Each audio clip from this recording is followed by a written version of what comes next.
Dear Matsons, what should we do when we know our daughter's lying? We talk constantly about integrity and character, but certainly want her to internalize this before she hits the teenage years. Sincerely, integrity matters. Well, we appreciate the fact that integrity matters.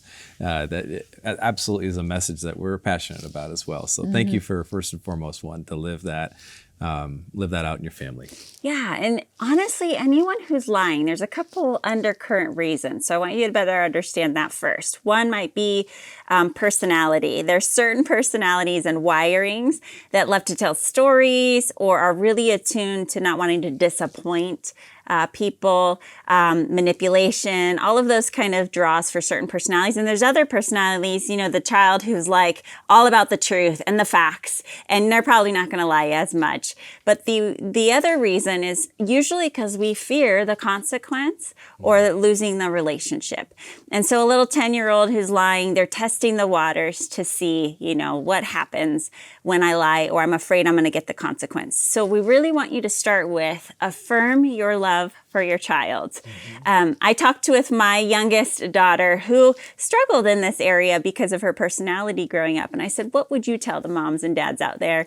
And she said, make sure they know to affirm that they love their child and that no matter what, that relationship's going to stay intact. That's really important for these little personalities. And to remind children that their who is not what they do. Okay, so before we have a conversation about lying, I just want you to know, Sally, that I love you, and no matter what happens in your behaviors and the consequences that come, nothing can change that love and our relationship. That is a key factor in helping children with not lying. Well, you hear us talking about practicing lots of stuff. I mean, this is just another one of those cases that you want to practice. Practice role-playing, truth-telling scenarios, right? What it would look like. And we're assuming that you're doing this with younger kids.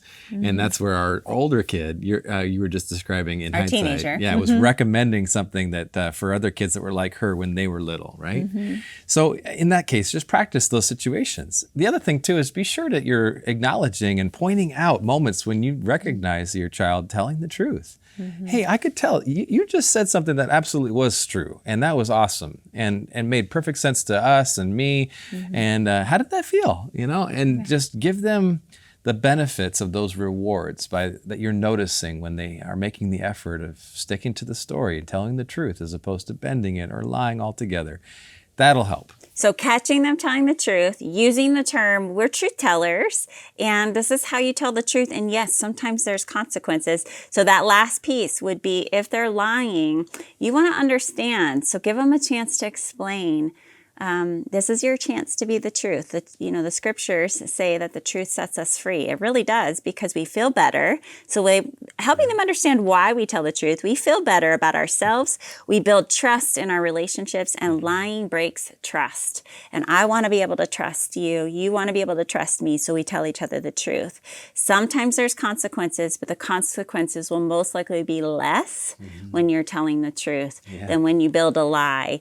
And catch it around you. All throughout culture, shows, lying, there's lots of great examples where you're drawing attention wherever you can for this particular child or all your children, right? We all want to be truth tellers. So practice those scenarios outside of the real situations.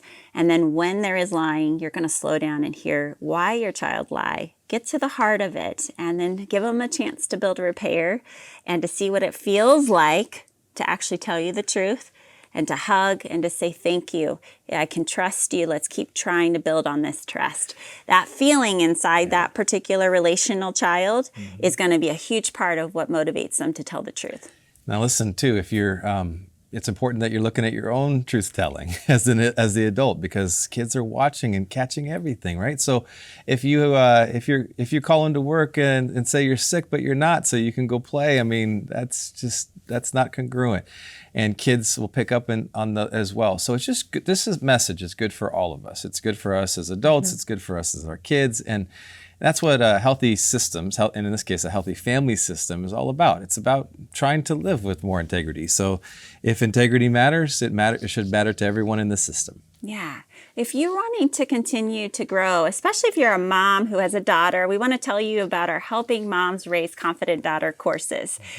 Christian Parenting is developing courses that are helping parents like you come alongside their children. And I particularly got the chance to help with moms helping their daughters raise confident daughters. Go to cpguides.org to learn more about those courses. And I hope that you jump in if you're a mom of daughters. Remember that you're the right parent for the job, and Tara and I are here cheering you on.